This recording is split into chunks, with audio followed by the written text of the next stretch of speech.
Glass rain. The grey rain of winter slips down the glass of my upstairs window.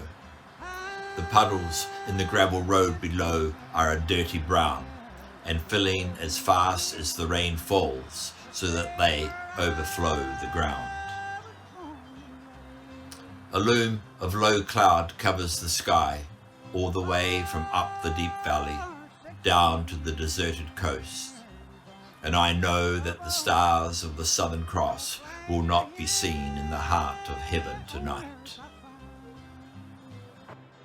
The rain makes for a slow inside day, given mostly to fireside daydreams and the turntable tunes of Ralph Stanley, his storm-weary man of constant sorrow, glad to have found shelter here beside me. But outside, the rivers breach their banks and their flood reaches deep inland and renders bridges and roads impassable, tries to cut off neighbour from neighbour and make islands of each of us. But islands we were never made to be.